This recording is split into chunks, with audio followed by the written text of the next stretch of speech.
Саламатсыңарбы, сүйүктүү 11-класс. Силердин бүгүнкү 1-сентябрь билим күнү менен куттуктайм. Бул билим күнүндө быйылкы окуу жылында жаңы ийгиликтерди багынтышыңарга тилектешмин. Байрамыңар менен. Бүгүнкү 1-сентябрь билим күнүндө өтө турган темабыз тарбиялаш саттын темасы ата журт кыйын күнгө кабылганда айлансын ар бир уулуң чагылганга. Балдар, ата журт деген эмне? Ушул тууралуу ой жүгүртүп көргүлөчү. Азаматтар. Сабактын максаты, балдар, силер ата журтту сүйүүгө, ата журт алдындагы жоопкерчилигиңерди сезүүгө, аталуулук сезимиңерди өнүктүрүүгө тарбияланасыңар. Бул сөздөрдү айтып көргүлөчү. Менин республикам. Баарын чогуу айткыла. Ала тоо. Ушундай чогуу өзүңөр айтып, үнүңөр чыгарып айтсаңар, кандай сезим болуп жатат өзүңөрдө? Ата конушум, ата журтум. Азаматтар, туулган жерим, айылым. Бул сөздөр бизге жат эмес, айтып жүргөн сөздөр. Бирок азыр ар кимибиз өзүбүз үнүбүздү чыгарып айтсак кандай сезим болду? Азаматтар. Демек, балдар, биздин ата-бабаларыбыздын жери Ала тоо, кыргыз элинин бешиги. Кайда барбагын ак мөңгүлүү ала тоолорду көрөсүң. Шаркырап аккан көк кашка сууларга, карагайлуу токойлорго бай. Гүлгө оронгон жайлоолору сансыз малга толуу. Жашыл өрөөндө түнкүсүн жылдыздан көп оттор жанган кыштак, шаарлар. Бул биздин эмнебиз? Мекенибиз. Бул биздин журтубуз. Бул биздин тарыхыбыз жана маданиятыбыз. Улуулук баалуулуктарыбыз. Ата мекен дегенде биз ата конуш, туулуп өскөн жер, ата журт сыяктуу түшүнүктөрдү билебиз. Ал эзелтен ата-бабабыз жашап өткөн жерди туюндурат. Мамлекет үй бүлөдөн куралат, куралган сымалы, балдар.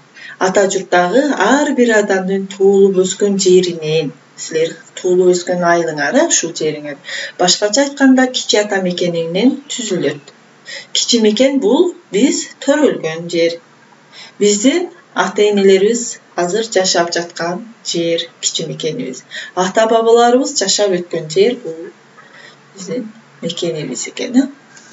Балдар, ата журтту сүйүү деген эмне? Ата мекен менен патриоттуулукту кандай байланышы бар? Ар бир өз оюңарды айтып көргүлөчү. Азаматтар, силердин мекенге болгон сүйүүңөрдү эмнеден билсек болот? Азаматтар, өлкөбүздүн гүлдөп өсүшү үчүн биз эмне кылышыбыз керек? Азаматтар, демек, мекенге болгон сүйүү ата-энесин сүйүү, үйүн, үй бүлөсүн, мектебин сүйүүдөн башталат экен, балдар. Адамда бир гана ата мекени бар экен. Аны көздүн карегендей ыйык сактап, даңазасын арттыруу биздин ар бирибиздин парзыбыз. Мекенибиз бүткүл кооздуктун, сулуулуктун өлкөсү кайсы? Кыргызстан. Эми, балдар, жана теманы айттык, ата журт кыйын күнгө кабылганда айлансын ар бир уулуң чагылганга деп. Ата журт эмне экенин билип алдык. Кыйын күнгө кантип кабылат? Ушул жөнүндө ойлоңуңарчы. Азаматтар, кыйын күнгө кабылган жөнүндө айттыңар. Эми бүгүнкү көз карандысыз мамлекет катары кызыл тууну көкөлөтө көтөргөн ушул күндөргө оңой эле жете койгон жок экенбиз, балдар. Кайың барбы, кыргыз балта чаппаган, кырлар барбы, кыргыз өлүп жатпаган деген жүрөк титиреткен ыр саптары тегин жерден чыккан эмес экен. Бул манаста айтылган доорулордон бери элибиздин эңсеген тилеги болчу. Азыркы бүгүнкү жашап жаткан эркиндигибиз, ата бабаларыбыз не деген кыйын күндөрдү башынан өткөргөндү. Ушинтип күрөшүп, кыйынчылык эркиндик үчүн күрөшүп, кыйын күндөрдү башынан өткөзүп, бүгүнкү күндү эгемендүүлүк күндү бизге тартуу кылган экен. Кыйын күндөр деп жана айттыңар. 1916-жылы эмне үркүн болгон. Кыйын күндөр деп ушул күндөрдү эсептесек болот экен, айтсак болот экен. 1941-жылы 45-жылдардын аралыгында эмне болду? Улуу ата мекендик согуш. Бул жылдардагы эмне ата мекенде аябагандай кыйын күндөр болгон. Балдар, бизде кандай макал бар эле? Эр жигит эл четинде, жоо бетинде дейт. Бизди ушундай башыбызга кыйын күндөр түшкөндө бизди кимдер коргойт? Азаматтар. Биздин мына отурган силерге окшогон эр жигит азаматтарыбыз, эр жигиттерибиз мамлекетти, мекенди, ата журтту коргойт. Ошон үчүн бүгүнкү сабактын темасы ата журт кыйын күнгө кабылганда айласын ар бир улуң чагылганга деп ушундай оор кыйын күндөрдө бизди эр жигиттерибиз коргойт. Ал эми ал өткөн тарыхтагы кыйын күндөрдү айттык. Бүгүнкү учурда күндө же эмне башыбызда оор кыйын күндөр кечирип жатабыз. Март айынан бери өзгөчө кырдаалда жашап келе жатабыз. Эмне үчүн? COVID-19 коронавирус илетинин жайылып кетишинен улам баарыбыз өзгөчө кырдаал режиминде жашап, ошондон бери март айынан бери эмне кылып атабыз? Дистанттык окуу, аралыктан окуп жатабыз, балдар.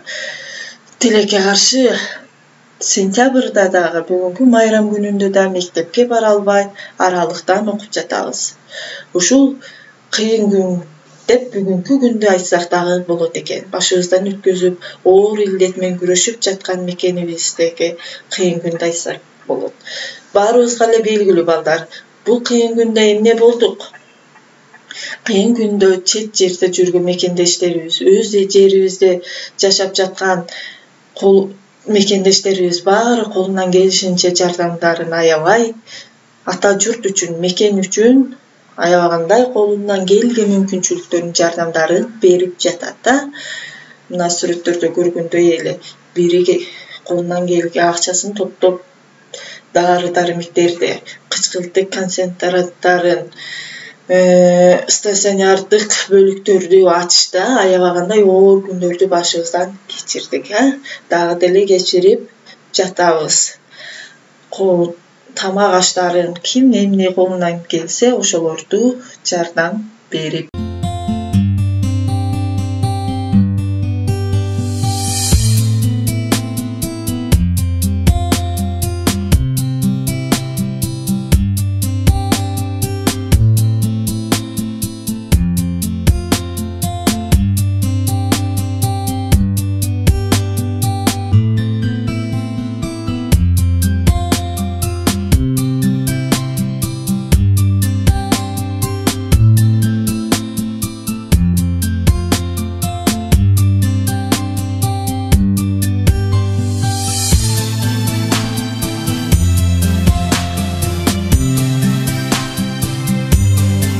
Сатурация там какая? Вы проверяли?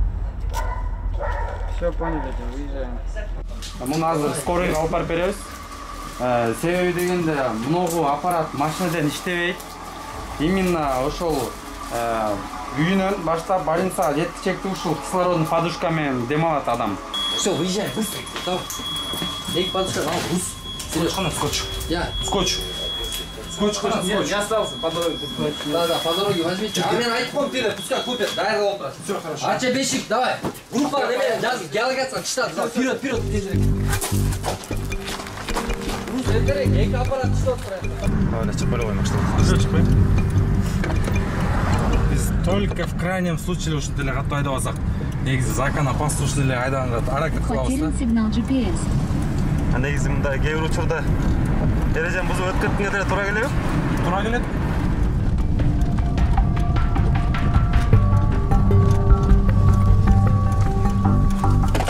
Концентрациясы түшөт атпайсың. Канчага чейин түшүп кетти? Без концентрата 50-ге түшүп кетет. 50-ге түшүп кетет да. Самолет мына. Сизге байке? О, батага.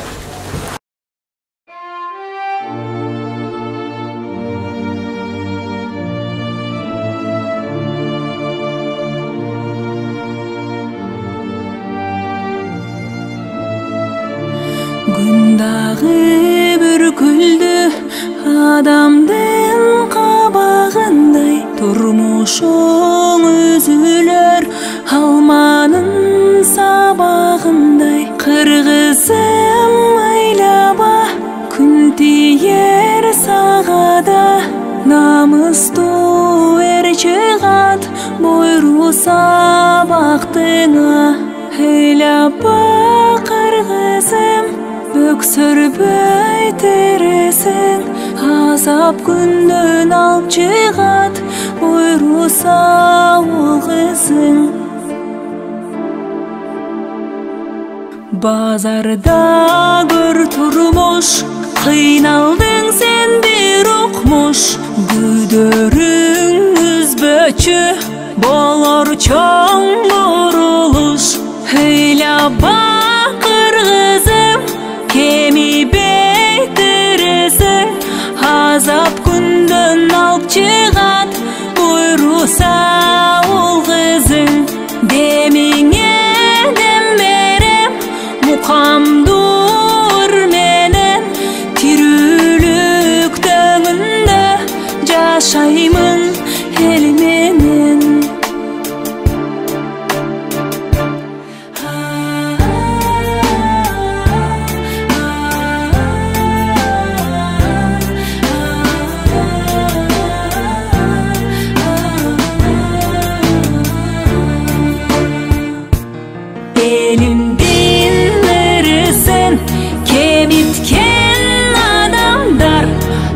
Дүйнө барганда бир кудай жазалар тибечи суранып элимдин нанына убалы кыргыздын уктатпайт сени да ыйлаба кыргызым кеми бесин эресең азап күндөн алып чыгат буйруса ул кызың демиңе дем берем мукамдуур менен тирүүлүк дөңүндө жашаймын эл менен демиңе дем берем мукамдуур менен тирүүлүк дөңүндө жашаймын эл менен тирүүлүк дөңүндө элиммен сен менен кыргызым сен менен